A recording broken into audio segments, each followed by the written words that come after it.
me, Frank? I'm in Belize, famous for its untouched wilderness. I'm heading towards the entrance of a cave.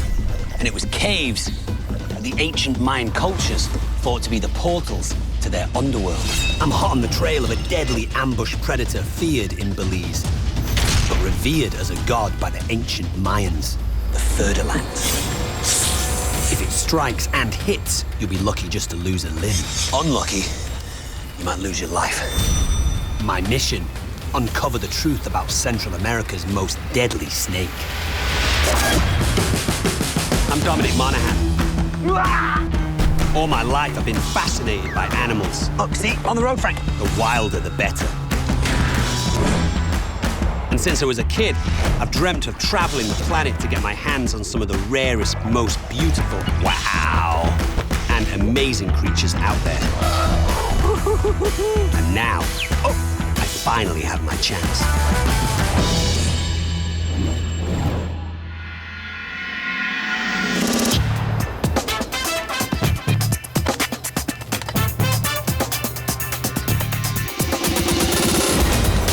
I'm in the Cayo district of Belize, heading towards an ancient pyramid known by the locals as Cana, more commonly known in the West as Sky Place. Belize is famous for its diverse wildlife, but it's also famous for a very rich human civilization that I'm interested in, the Mayans.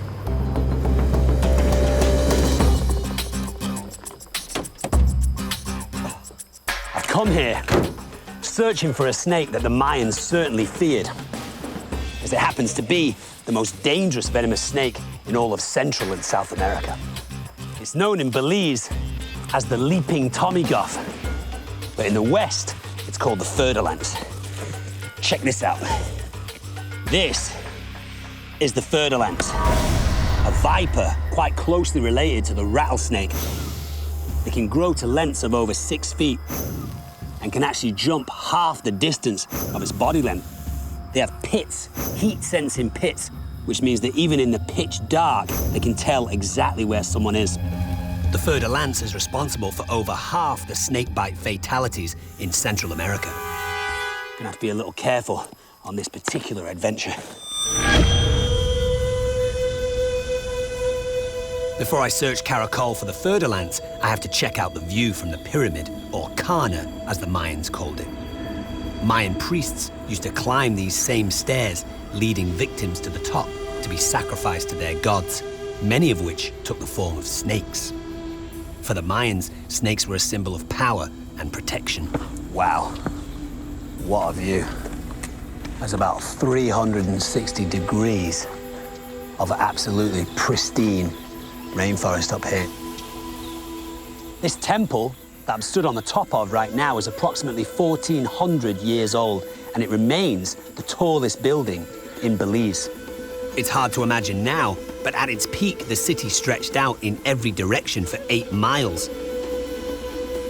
Caracol was an extremely important, extremely large Mayan civilization, and at one point it housed almost 150,000 people. Caracol became the most powerful city in the Mayan world, but it was abandoned by 900 AD. Up until the year 2000, Caracol just looked like a huge mound covered in forest, very similar to these mounds over here. In fact, they could be other temples. Ironically, the jungle that eventually swallowed up Caracol once protected it against its enemies.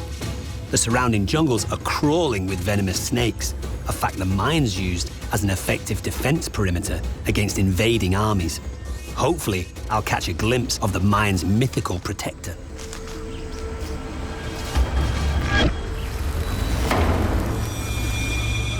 Frank, got a snake here. Hang on. Take off my bag. Woo! Look at that beautiful little snake. And this is a highly venomous snake. I was keeping my eye on it for a second because it looks like a lot of non-venomous snakes with the same type of marking, but this is the extremely venomous coral snake. Absolutely beautiful.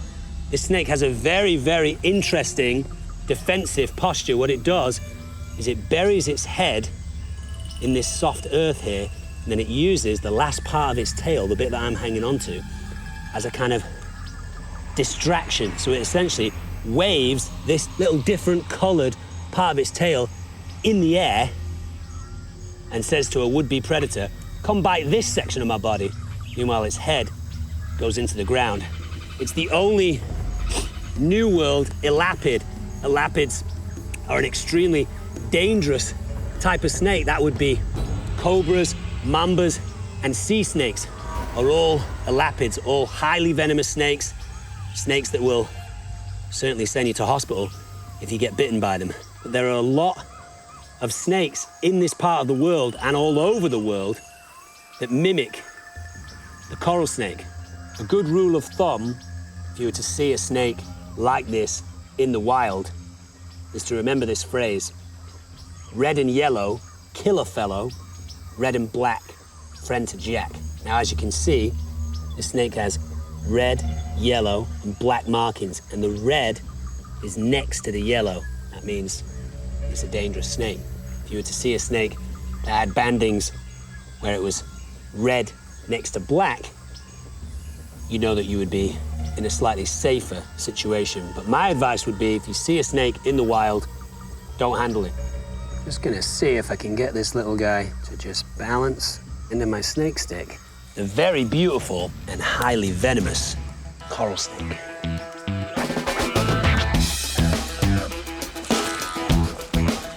After hours of searching the forests around Caracol, I still haven't found the Fer-de-Lance. They like to lay low during the day, hidden amongst rocks or fallen leaves. It wouldn't surprise me if a Fer-de-Lance would be sitting. Oh, look. Hang on. Not the Fer-de-Lance, but this is an interesting little creature. Look, Frank. Actually, come around this way a little bit so that we don't spook her. Right here, little tarantula. Now, the number one time you're gonna get bitten by a tarantula is this moment when you stick your hand in there. You just want to gently let the tarantula find you. I know. This is the Mexican red-rumped tarantula. At this particular size, this tarantula right here is probably 4, 5, maybe 6 years old. Tarantulas can live 30, maybe even 35 years if they're healthy. They're looking for maybe small mice, tiny lizards, maybe the odd tiny little non-venomous snake. But they don't have a hugely venomous bite. The most impressive thing about a bite from a tarantula is the size of their fangs. The fact that it's lifting its legs up like this means that it's getting a little bit annoyed at me. But if you look here, there, right at the very front of its body, are its fangs. Now, when they do want to bite you, they'll lift almost their entire body up off the ground and come down with these forward-facing fangs and basically slam them into you. I keep them at home. I keep about 8 different types of spiders. It is an animal that defies its own myth, really, because as soon as you spend some time with it, you realize that it's very methodical, kind of a plodding little creature, and I think they're really quite cute. The cute, cuddly, furry, and not at all scary Mexican red-rumped tarantula. All right, I'm gonna put her back. Nice hanging out with you. Unfortunately, it's getting late, and I have to hit the road before it gets too dark. I've got a big day tomorrow. It's just gone 6 a.m. in the morning here. I've started quite early because I've got quite a long drive ahead of me. First, I'm heading to the nearest town, San Ignacio, to pick up supplies and food. Markets are a great place to people watch. English is the official language here, but Mayan people, Creole, African, Mestizo, and even Mennonite all call Belize home. All right, let's see what this market's all about. Hey, man. What is this? Is this cheese? Cheese, yeah. Cream. It's good. It's like cottage cheese. The market is the perfect opportunity to canvass locals about the Fer-de-Lance. So, So we came to Belize to look for a snake that we call the Fer-de-Lance. I think you guys call the Tommy Gun. Yeah, the jumping Tommy Gun. Jumping Tommy Yeah, Gun. the viper, yeah. Because of its ability to, like, spring off its own weight. Yeah, he could get at you, like, if you're 4 feet away, he could spring that far. Do you know anyone that's seen it? Have you seen it? I've seen it. Yeah, and he was right on my stairs. Well, he was a big dog. He was like 4 feet or so. Right. It's very big, red eyes, very crazy. Right. So he started to stone him with some rocks, and then he just slid her off in the Oh, bushes. he started throwing rocks? Yeah. Might not be the best idea. Yeah. Well, it was an interesting conversation with those locals, huh? They saw a Fer-de-Lance. My understanding of that particular story is that that's a relatively non-aggressive snake.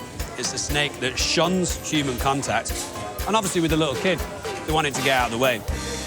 That said, I don't want to take any chances, so I've come prepared.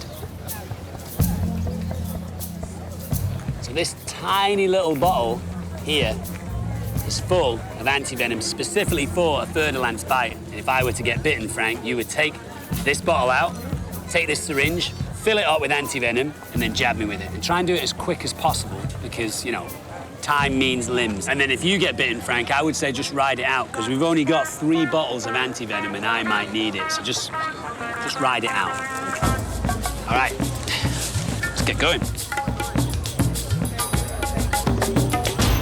I'm heading south from San Ignacio to the Belize Nature Reserve, part of the largest stretch of continuous rainforest north of the Amazon. Perfect snake country. I'm meeting Jacob Marlin there, a biologist studying the Fer-de-Lance. It's clear the locals see this snake as an aggressive killer, but I'm not so sure. It's an unpredictable snake. It's a fast-moving, fast-striking snake, but I'm hoping that those strikes are associated with maybe being caught unawares, being surprised, being defensive, as opposed to being aggressive. Perhaps Jacob can shed a little light on this mythical snake. Oh! Frank, get out. Look, see, on the road, Frank. Look, armadillo.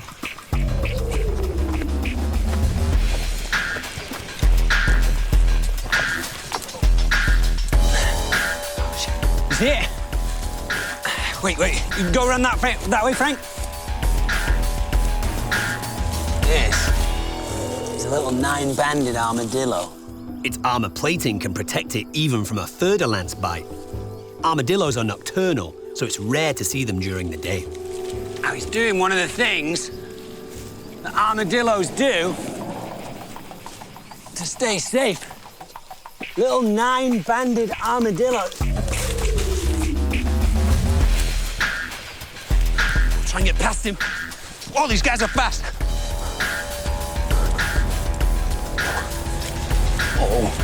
Oh. Do you see him? Oh, wait, I see him. Hang on. This is razor palm, so I can't really get in there. Let me see what's past this. Keep an eye on him. Where'd he go? Should be able to hear him moving. I don't think he's moving anymore. I think he's going there, Frank. This is actually an armadillo hole. So this would have been made by another armadillo, and he's looking for a place to sleep in the daytime. Armadillos, 9-banded armadillos, are nocturnal. Well, it was nice to meet you. That was just for a brief moment. Unfortunately, we're not going to dig an armadillo out of its burrow, Frank. That's what they do, they're diggers. They're digging machines. But we can't catch everything, can we? Shame, but there you go. Lesson learned. Don't try to outrun an armadillo. It's a spectacular drive from here to the Belize Nature Reserve. Belize is one of the most biodiverse places on the planet, and 26% of the land here is protected. An impressive statistic for a country slightly smaller than Massachusetts. But before I head any further, I need to recharge my batteries. Hi. You have any food? I have rice and beans, stewed chicken with potato salad. So he'll have everything, I'll have everything, but no chicken. Okay, sure, thanks. All right, thanks. You hear that noise, Frank? That howling? Whoa! Hear that? Yeah. Far in the distance. That, I think, is howler monkeys. Okay, sure. All right, cool. That's mine. And then this one's yours, Frank. Oh, that looks good. I think rice and beans is pretty much the staple around here because this is the second time I've had it. Very, very tasty. Look at that little beastie over there under that tree, Frank. See it? Camouflage in the shade there. It's probably going to jump in that tree. Let's go slow, go slow. It's coming over to us. This, whoa, this looks like a little semi-tame quartermundi because these guys don't tend to let humans get so close to them. This is crazy for a quartermundi like this. My best guess, as it's drinking most of my lime juice, is that this quartermundi has a relationship with this cafe here. Maybe the lady feeds it. Quartermundis are common in Central America, and they aren't shy about living close to humans. You can see this very distinct raccoon tail. It's a member of the raccoon family. Anyone in North America knows what that tail looks like, and that is a real raccoony tail. I mean, look, it's just grabbed another grasshopper. Big appetite on these little guys, and they spend all day feeding, and then at night they'll go high up into the tree, make a nest, and then sleep there at night, away from animals that might kill them. Very, very accomplished little hunters, and they actually get quite distracted when they're foraging, so it needs its companions around it to tell it when it's in danger. And they'll make like a kind of barking noise, like a dog, like a woof noise, and they'll all just jump up into the tree for safety. Really good, adept tree climbers. It's got another grasshopper. But it's diurnal, it's active in the daytime, and that's quite unusual. Most raccoons are active at nighttime. Pretty cool, right? You'll never see a totally wild quartermundi let you get this close to it, so it's a pretty fun experience. Quartermundi, cool, right? You want some rice and beans?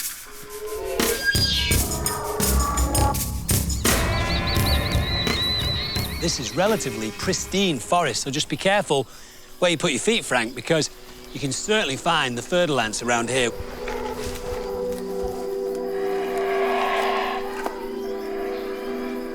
And I can definitely hear the howler monkeys. You'll hear them way before you see them. Howler monkeys are the loudest land animal in the New World. Their howls can be heard up to 3 miles away. Oh, watch your step, Frank. Little beetle right here. Let me pick this guy up by the back of these wing cases here. Nice. This is an elephant beetle, and this is a fantastic example of something called sexual dimorphism. That's just a very posh way of saying that the males and females look different. And this is a gorgeous little female. And I know that because the front of her face doesn't have a big elephant's trunk on it. That would be the male elephant beetle. These guys are fantastic tree climbers. They have little hooks, little carabiners, essentially. And she can hang pretty easily upside down on my hand just by gripping the skin on the underside of my hand. Underneath these hard wing cases here, which they call elytra, are some very delicate wings. I'm gonna take off my bag because I'm getting a little bit hot. Let's see if this gorgeous little beetle will hang out with me. It's got pretty big eyes. That's quite interesting because they actually don't have very good eyesight. In fact, they're quite clumsy flyers. They'll just take off and smash into trees to come to a stop. But because of this armor plating that they're covered in, that doesn't bother them at all. This is arguably the strongest animal in the world, pound for pound. In fact, this animal can lift over 850 times its own body weight. That would be the equivalent of me lifting between 60 and 70 tons over my head. I interrupted this sweet little lady having her lunch, so I'm just going to put her back where these fruit trees are, and hopefully she'll find them again. Not the Fer-de-Lance, but possibly the strongest animal in the jungle, pound for pound, the elephant beetle.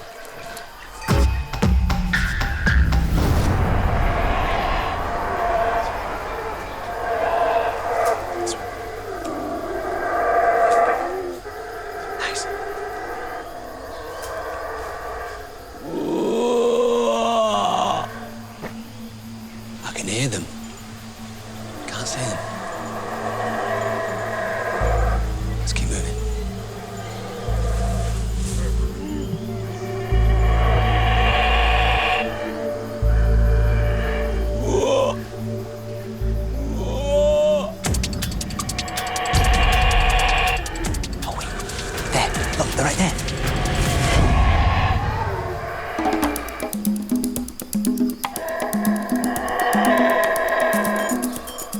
reason why they're called howler monkeys is obviously because they have this very, very distinct guttural howl that they make. Look, here's the dominant male coming over. Look at the size of this guy in comparison to this little baby.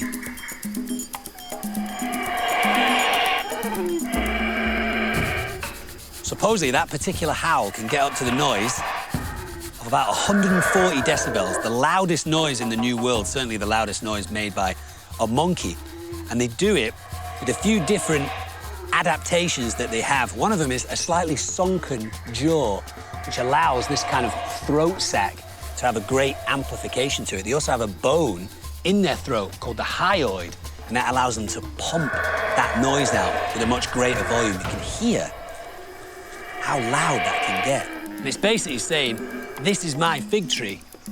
These are my fruits. So to any other particular troop of howler monkeys nearby, don't come over, don't steal my food.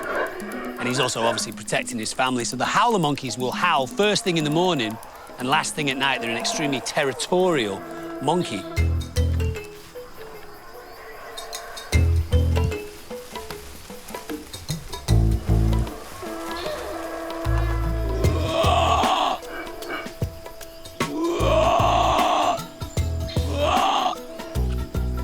Saying you're not a monkey. I can tell you're not a monkey. We'll take it. There you go, sweetheart. Pretty cool, right? The black howler monkey. The animal that makes the loudest noise in the New World. I think it just peed on me, so we better get moving.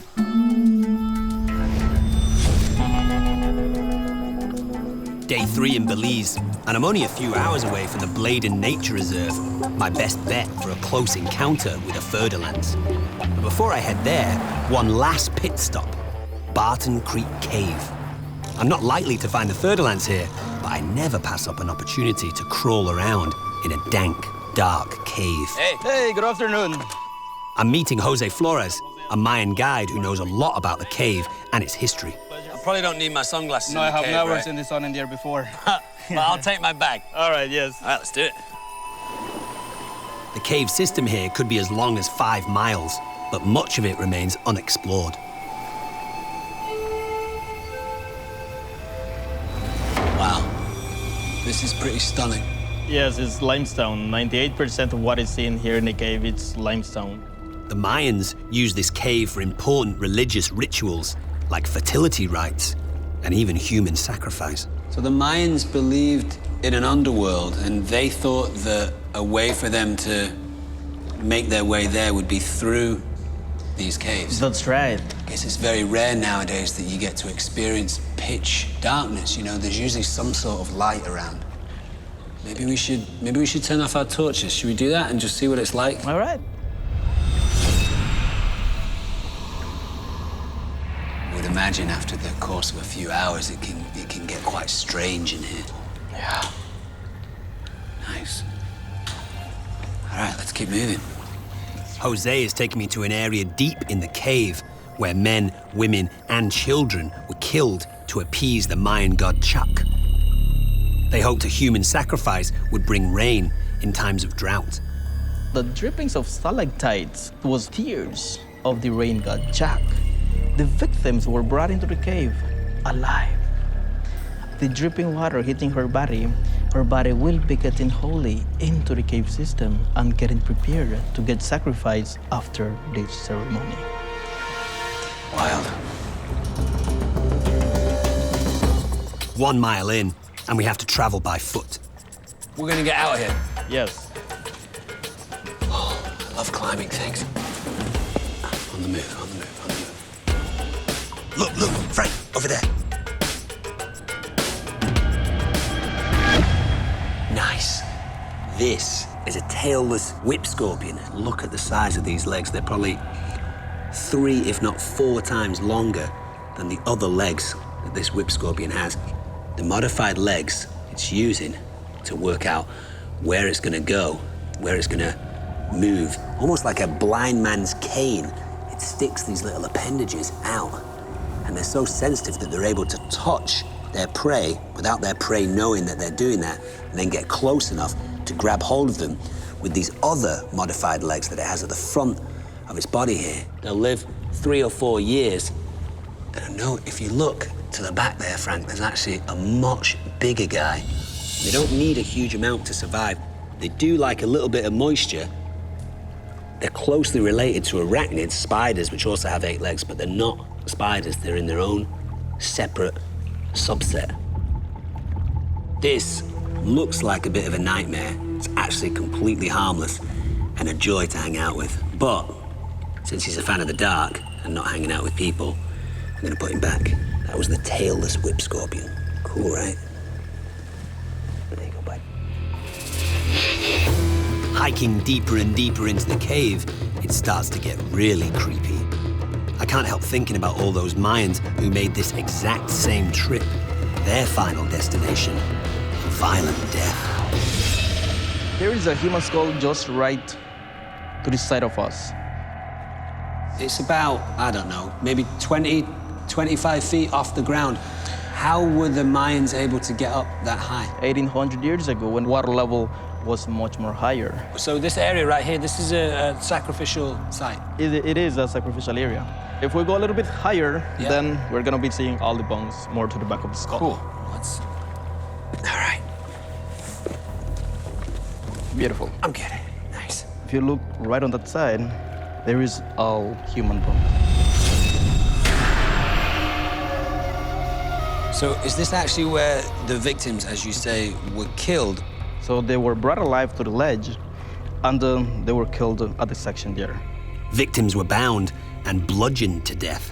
Most were prisoners or orphaned children.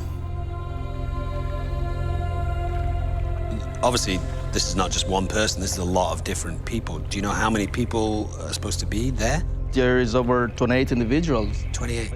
That's 28 men, women, and children that entered this cave. But unlike me, they were never allowed to leave. I've been lucky enough to be in caves before. I actually quite enjoy them, but I don't think I've ever knowingly been in a cave where there are human skeletons. It's a little creepy.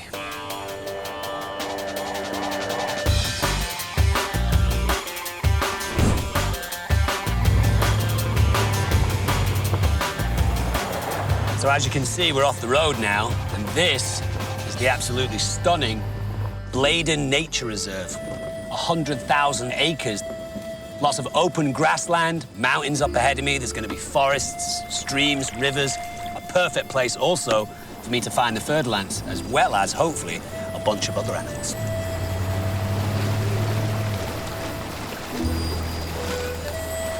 Try and navigate my way across this river without a puncture, because I'm not going to change a tyre in this water. That wouldn't be that pleasant. It's a bit... Was that a snake? Was that a snake, Frank? Hang on. You get out of this river. Come with me, Frank. Hang on. I'll just grab my snake stick. It's all right.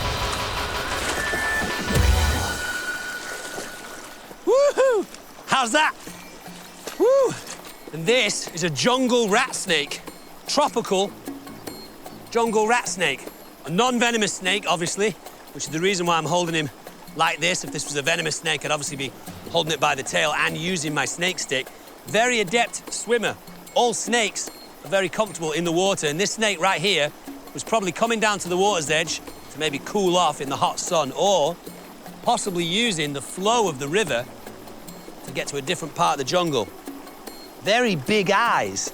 If you look at the size of its head in relation to its eyes, and what you can deduce from that is that it uses its eyes to find its prey.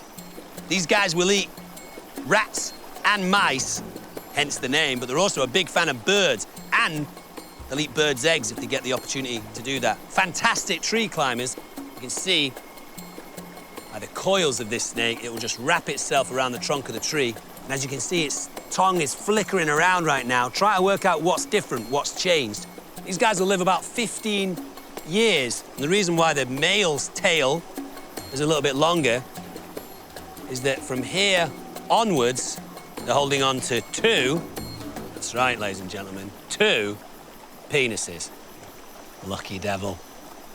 That is a very good omen, finding a snake so quickly. And I found him in the water, so that's where I'm going to put him back. The tropical rat snake, or as I like to call him, the leopard rat snake. Here you go, buddy.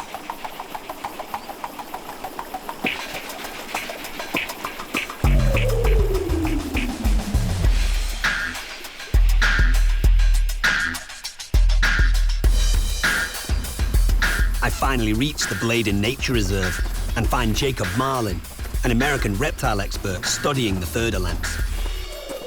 This venomous pit viper is responsible for over half of all snakebite deaths in Latin America. And you had mentioned earlier on about the Fer-de-Lance, saying that it was a common snake, so you think there's a good chance that we will find one?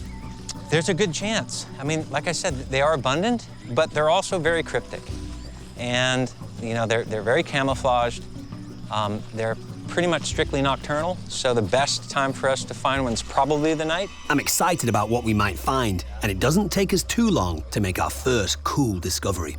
You know what this is? You know, actually, I think I do. There you go. All right. This thing right here is something that I would guess is in your home right now. Let's have a look. Nice. That's probably not going to make it any clearer. If you were to take that seed pod, roast it, crush it, add a little bit of sugar, add a little bit of milk, and what you've got is milk chocolate. This is the cacao seed, right? It is. Cool. We've got moving. Delicious, huh? Mm-hmm. Let's head this way, man.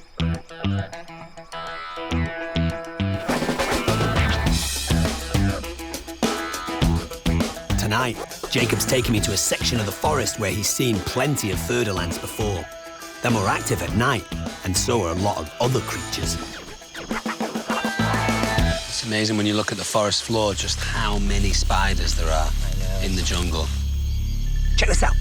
This spider is the world's most venomous spider. It's the Brazilian wandering spider. It looks like it's lost a couple of legs, but they do wander across the ground. They don't tend to make webs to catch their prey. And if this thing bites you, you'll be in a world of pain, and it has killed people before.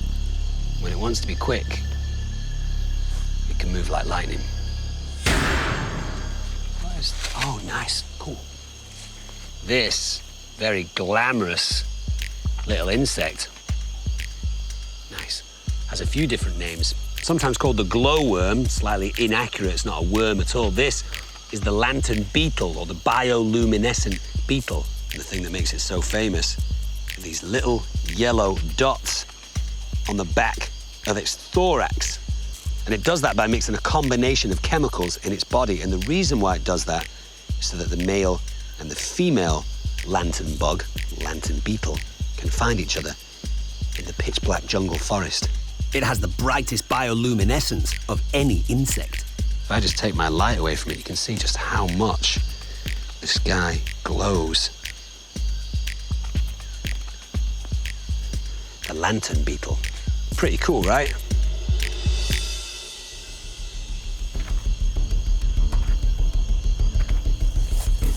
The vast majority of jungle animals feel much safer coming out at night because they can do what they want to do under the cover of darkness. Less chance. Hey, Dom, come here. I got something. Oh, come on, Frank. Whoa. What do you got? Whoa. For a split second, I thought this was a baby Fer-de-Lance, but it's not. I think this is probably the neatest snake in the forest. It's a false Fer-de-Lance. False Fer-de-Lance. False Fer-de-Lance, so it mimics Fer-de-Lance. Obviously, Fer-de-Lance get much bigger than this, but is this about the size of a baby Fer-de-Lance? Yeah, no, it's almost exactly the size of a baby Fer-de-Lance, but the markings on the top of the head are quite different. So false Fer-de-Lance have a little bit of a pattern, a little bit of cream, a little bit of striping, a little bit of brown, whereas the Fer-de-Lance are just solid brown on the top. Right. The other difference is that these guys have round pupils, where Fer-de-Lance have vertical or elliptical pupils. But if you're that close, it's probably too late. Is this a non-venomous snake? It's actually mildly venomous. It's rear-fanged, so it's got enough potency in its venom to subdue prey at them, like small toads, small frogs, something like that, but it's not going to hurt a human. Just shows you that the reputation of the Fer-de-Lance precedes it when a relatively harmless snake such as this has markings just like it. Kind of dangerous looking, but very cute. False Fer-de-Lance. Should we put this guy back? Let's let him go. Be free. Nice. There you go, bud. After several hours of searching, no Fer-de-Lance. Time to call it a night. Jacob and I are meeting in the morning at another location where we might have better luck. Looks like we've arrived at our lodge for the night. Nice. Home, sweet home. Let's see where we're staying for the night, Frank. Watch your step. The Fer-de-Lance. Oh, very nice. All right, well, we are deep in the jungle, so the first thing that I like to do is a little ceiling check. Make sure there's nothing too sketchy hanging out in the rafters. And then a little under the bed check. No bed. Pillow, good. Sheet. Whoa. This is a very interesting little beetle, and it's currently on the move. Let me see if I can get this on my snake stick. This is the assassin bug. Now, I use the word bug correctly there because a bug is a type of insect with mouth-sucking parts. In the United States, they refer to all insects as bugs. That's not correct. When this bug bites you, it opens up a small wound, and it also defecates, and that parasite that lives inside the assassin bug's poo can cause a very nasty disease called Chagas disease. In fact, there's a theory that the naturalist Charles Darwin died of Chagas disease because when he brought these insects onto his boat, the beagle, he and his crew allowed them to bite them from a biological point of view to watch that behavior. So if you want to talk about the most dangerous animal in the jungle, you could hypothesize that it's not the jaguar, it's not the Fer-de-Lance, it is in fact that bug that flew away. Not something that would give you a nice peace of mind to go to sleep. Cool. That was the assassin bug.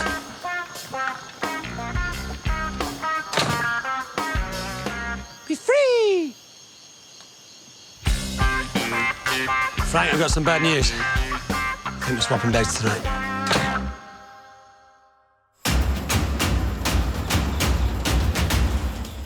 With only one day left in Belize, today's a big one.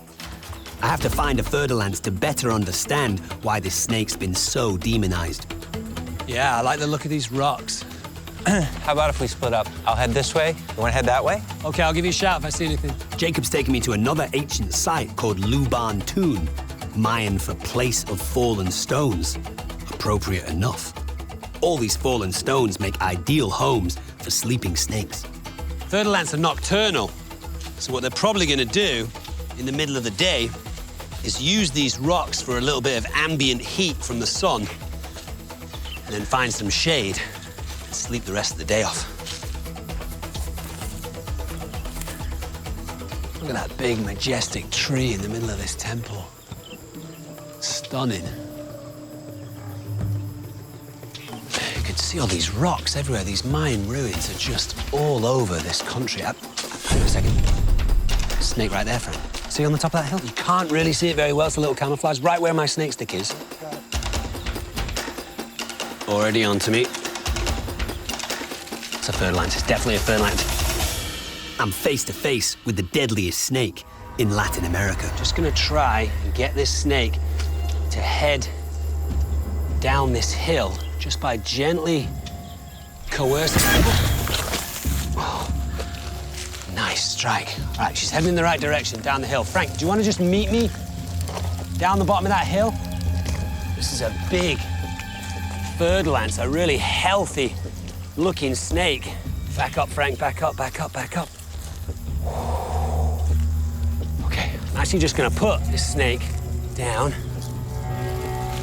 See that movement that she's doing with her tail, that very rattlesnake-like movement? That's a sign of irritation. So I'm gonna take off my bag. I know what I'm doing, hanging onto my bag. So this is, the Fer-de-Lance. And like a lot of animals with fearsome reputations, it has a bunch of different names. The Latin name for it is Bothrops asper, but it's also known in Belize as the Tommygoth, sometimes the leaping or jumping Tommygoth. but it's an extremely athletic viper, and what a large viper. You can see this S-shaped position that she's in right now with her neck. That is one of the warning signs that says keep away, because what she can do from that position is launch off about a third of her body distance, strike out at you. That's one of the reasons why this absolutely gorgeous snake has this slightly unfortunate tag of being the venomous snake that attacks. But it usually attacks when provoked to defend itself. And because the Fer-de-Lance is nocturnal, What will happen is that they'll sit just off a path, and when something warm with a pulse comes past, they'll strike out at it rapidly, recoil, and wait for that venom to take hold.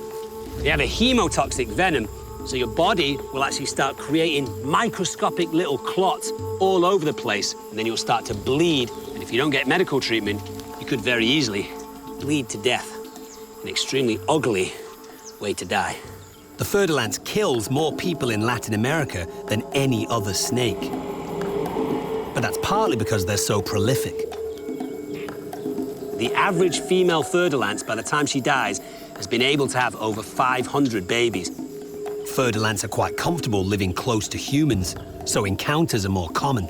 But keep in mind that we moved into her backyard, not the other way around. She struck at me when I first found her. But the reason for that is she's probably asleep, but there's no sign of aggression. Look, if I give her the opportunity to do whatever she wants, here I am. All she's thinking of doing is getting away. And look at the athleticism of this snake, being able to pull up her own body weight onto this beautiful Mayan temple. I'm not gonna leave this Fer-de-Lance at this temple. Obviously, tourists come by here. I'm just gonna put her back where I found her. So let's pick her up.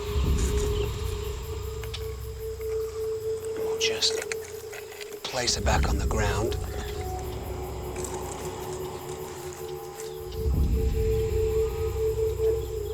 Put her back right at the top of this hill where I found her. Wow, pretty cool, right? Bothrops asper, the Fer-de-Lance.